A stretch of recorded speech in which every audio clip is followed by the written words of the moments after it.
একটা কথা আছে, প্রবাদ বাক্য আছে, অভাবে অভাবে স্বভাব নষ্ট, পেটের দায়ে তাড়নায় তাড়িত হয়ে পেট চালানোর জন্য অনেক মেয়েরা চলে গিয়েছে সেই খারাপ পল্লীতে, নিজের সতীত্বকে বিসর্জন দিয়েছে। আছে না বাস্তবতা? শুধু আছে না, লাখ লাখ আছে। এটি আলোচনা হয়েছে কিন্তু এখন সময় নাই। লক্ষ লক্ষ এমন কর্মী আছে যারা নিজের সতীত্বকে দিয়ে দিচ্ছে বিলিয়ে। কেন? অভাবে স্বভাব নষ্ট। তার একটা পেশা, এটা পেশায় পরিণত হয়েছে, পেশায় রূপান্তরিত হয়েছে। কোটিপতি যারা আছো, শিল্পপতি যারা আছো, প্রত্যেক বছরে তোমার মাল থেকে যে যাকাতটা আছে, যদি সেই খারাপ পল্লীর বন্ধুদেরকে বোনদেরকে দিয়ে বলতা তুমি এই টাকা দিয়ে কিছু করে খাও, তারপরেও ওই খারাপ পল্লীতে যাব না। খোদার কসম করে বলতে পারি বাংলাদেশে কোনো খারাপ পল্লী খুঁজে পাওয়া যেত। বেটারা ঠিক মতন দেয় না, তাহলে খারাপ পল্লীতে হইবই। 2 নাম্বার, গাঁজাখোর, নেশাখোর, বাবাখোর, হেরোইনখোর, ফেন্সিডিলখোর এই এলাকা না থাকলেও বাংলাদেশে বিভিন্ন অঞ্চলে আছে না নাই?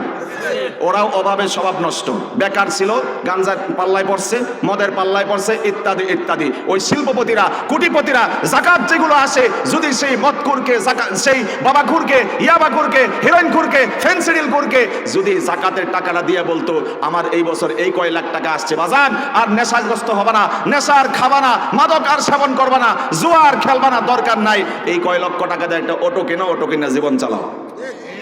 আপনারা বলেন সমাজে এরকম আকাম প্রকাম থাকতো, নেশা থাকতো, জুয়া থাকতো, আমাদের শিল্পপতিরা, কোটিপতিরা, সমাজপতিরা সারা মনে করে যে এটা দিয়ে দিলে তো শেষই। 3 নাম্বার, অনেক শিশু বাচ্চা আছে যারা পড়াশোনার বয়স, কিন্তু লেগুনার পিছনে, টেম্পোর পিছনে, বাসের কন্ট্রাক্টর হয়ে জীবনযাপন করতেছে। আছে না নাই? তুমি ওই বাচ্চাটাকে যদি বলতে বাজান এগুলো করার দরকার নাই, তোর যত খরচ আছে আমি দিব আজীবন, তুই ফেরত আয়, এই বাচ্চাটাকে দেশের একটা শ্রেষ্ঠ নাগরিক এবং দেশের একটা স্বর্ণ বানানো তাকে সম্ভব ছিল যদি যাকাত দাতারা যদি সঠিকভাবে যাকাত আদায় করত। ওর পিছনে যাকাতের টাকা খরচ করো, তুই কে এই বয়সে হেলপারি করবি? তুই কি জন্য এই বয়সে লেগুনার পিছনে ঝুলবি? এখন তো তোর পড়ার বয়স। এক্সাম্পল না দিলে বুঝবেন না, যেহেতু কিছু শিক্ষিত চেহারা আমি দেখতেছি এখানে, এই জন্য আমি মুখে আটকাইতে পারতেছি না। এক্সাম্পল দেই, ফিঙ্গারপ্রিন্ট জানেন আপনারা? হাত দিয়ে ফিঙ্গারপ্রিন্ট ছাড়া উপায় নাই তো এখন। এই ফিঙ্গারপ্রিন্টের আবিষ্কারক হচ্ছে আমার দেশের খুলনার একজন ছেলে। আল্লাহু আকবার। আমরা কোন দেশে বাস করি একটু ওজনটা দেখেন না, কোন দেশে আমরা বাস করি। খুলনার আজিজুল হক, পয়গ্রাম, ফুলতলার পয়গ্রামে তার বাড়ি। অল্প বয়সে বাবা হারাইছে, নৌকা অ্যাক্সিডেন্ট করে দুর্ঘটনায় তার বাবার ইন্তেকাল হয়েছে।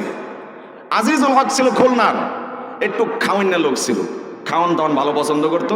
কিছু মানুষ আছে না রুচি ভালো থাকে, খাইতে পারে ভালো, ওই লোক ভালো খাইতে পারতো, যার কারণে অনেক সময় তার বড় ভাই বকাও দিত, কিরে যা পাস তাই খাওয়া দাওয়া আরম্ভ করস, এ ধরনের শাসনও করতো। একদিন ভাই এরকম শাসন করলো যে কিরে বেড়া তুই এত খাও কি লাগে, এরকম শাসন করছে। 12 বছরের মাত্র একটা বালক, খুলনার আজিজুল হকের কথা বলছি। 12 বছর বয়সে খুব খাদক ছিল, ভাই একদিন শাসন করছে যে এত খাও কি লাগে, শাসন করছে, মাইন্ডে লাগছে, পরের দিন সকালে পালাইছে। শুধু দেশ ছাড়া পালায় নাই, ট্রেন স্টেশনে চলে গেছে। ট্রেন স্টেশনে গিয়ে উঠছে একটার মধ্যে, আল্লাহ যেদিকে লয়ে যায়। বেড়া একবারে ওই যে হাওড়া স্টেশন একটা আছে মনে হয় কলকাতায়, সেই কলকাতার স্টেশনে গিয়ে নামছে, নামিয়া রাত্রে যাইব কই। পরে এক ধনাঢ্য ব্যক্তি, ধনী ব্যক্তি তার বাড়ির সামনে শুয়ে পড়ছে আল্লাহর নাম লইয়া। 12 বছরের বালক পালাইছে, কষ্টে দেশ থেকে পালাইছে, দেশ থেকে পালাইছে, শুয়ে পড়ছে।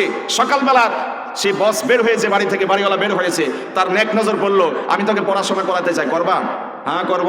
মাত্র 20 বছর বয়স, জন্ম হয়েছে 1872 সালে, 1892 সালে সে ফিঙ্গারপ্রিন্টের আবিষ্কার করেছে। আল্লাহু আকবার, সুবহানাল্লাহ বলেন, জোরে বলেন। আমি বলতে চাইছিলাম ওই যে যাকাত দাতা যারা আছো, শিল্পপতি যারা আছো, অর্থপতি যারা আছো, কোটিপতি লাখপতি যারা আছো, তোমার যাকাতের টাকাটা যদি প্রত্যেক বছর এইভাবে মানুষগুলো তালাশ করে করে বিলাইতে পারতা, এখনো খুলনার আজিজুল হকের মতো শ্রেষ্ঠ বিজ্ঞানী আবিষ্কার করা বাংলাদেশে সম্ভব ছিল। 12 বছর বয়সে বাড়ি ছাইরা, 20 বছর বয়সে তো আমাদের ছেলেরা কি করে আপনারাই জানেন, পড়াশোনা তো শেষ হয়ই না। আর সে 20 বছর বয়সে ফিঙ্গারপ্রিন্টের আবিষ্কার করেছে। কিন্তু তৎকালীন সময়ে যেহেতু ব্রিটিশ সাম্রাজ্য ছিল, তাদের আধিপত্য ছিল, কোনোভাবেই তারা এই বাংলাদেশের ছেলে এটা করছে এই কৃতিত্বটা তারা মেনে নিতে পারে নাই। বিভিন্ন কাহিনী হয়েছে, আপনারা এটা গল্প নেটে সার্চ করে জেনে নিতে পারেন। কিন্তু আসল কথা হচ্ছে ফিঙ্গারপ্রিন্টের আবিষ্কারক আমার বাংলাদেশের খুলনার আজিজুল হক। সারা বিশ্বে আজকে ফিঙ্গারপ্রিন্টের এই রীতি আছে না নাই? আছে। এরপরে আসুন, যাকাত ভিত্তিক অর্থ ব্যবস্থার কথা বলছিলাম। সুদ ছাড়ো, যাকাত ধরো, অর্থনৈতিক জগতে শান্তি দিয়ে দিবেন কে? জোরে বলেন না কে? আল্লাহ রাব্বুল আলামিন এই যাকাত ভিত্তিক অর্থ ব্যবস্থা যদি চালু করা যায়, অবশ্যই স্বর্গীয় শান্তি দিয়ে ধন্য করবেন। সে আল্লাহ এখন আছে না নাই?